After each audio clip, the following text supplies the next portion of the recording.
The river has been dry near San Antonio and the refuge for about 4 months now, but now is the time of year with migratory birds returning that the refuge needs water to fill its ponds. Is that right? What are conditions like on the refuge right now? The conditions are actually as good as we could expect considering the water levels that we've had all summer. We've been working closely with the Bureau of Reclamation and the Middle Rio Grande Conservancy District to try to ensure that we do get some adequate agricultural tailwaters down to the refuge to be able to prepare for the birds' arrival. We have been able to plant 120 acres of corn and approximately 110 acres of triticale this year. So those are our grain crops. We won't have as many moist soil units as we've had in some years because we are a bit water limited and we don't know what the fall is going to look like. But as far as our traditional grain crops, we were able to get crops in the ground. We've been successful at irrigating them. This week we're doing our seed yield count, so I can't tell you yet what those seed yields will be, but we are hopeful that we're prepared well for our migrating friends to arrive.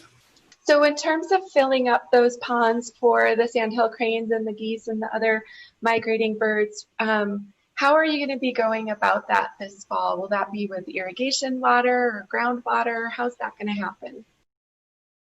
We always hope to be able to use irrigation water because that's a more cost-friendly alternative for the refuge. But in conversations with the Middle Rio Grande Conservancy District and BOR, we aren't expecting to have much available agricultural tailwaters this year. So we'll probably be relying quite significantly on our 16 groundwater wells, which means we probably won't have as much roosting habitat this year as in a year with a lot of available water in the system.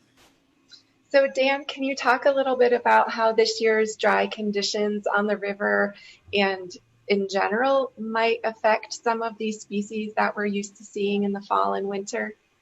You know, it might make them pick a different roost site, but in my experiences, they're going to pick an area that is going to be close to a foraging resource, so they will roost on dry land habitat to be close to that resource to make that flight as short as possible. So not having water will sort of monkey them up a little bit, but it's not going to impact them as much as we think it will. They're pretty plastic.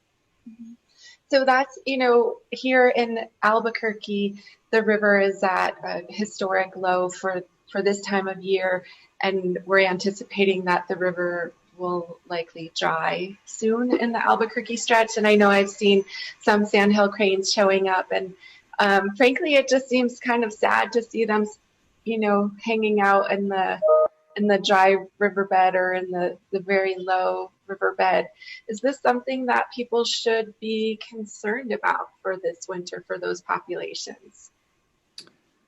For 1 year, no, there shouldn't be any concern. Now, if it gets to be where it's several years, added on top of one another and it starts to have that cascading effect, then yes.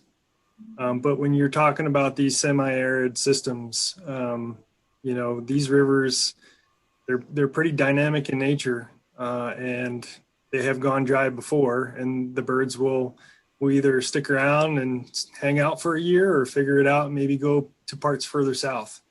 Are there concerns at the refuge about as the region continues to warm, how we will weather bad years one after another into the future? Absolutely. We're definitely concerned about conditions going into the future. We've been talking really closely with MRGCD and BOR, and to our understanding that next year could actually be worse conditions than this year. It looks like we're going into a La Nina snowpack year. So one of the things we're really focusing on is improving our drought resiliency. We're working with some engineers to look at all of our ditches and canals on the refuge and determine if there are ways that we could improve their efficacy and their design to help make the refuge more drought resilient as we look towards kind of limited water resources, both next year, but long-term into the future if we start to see more frequent drought years.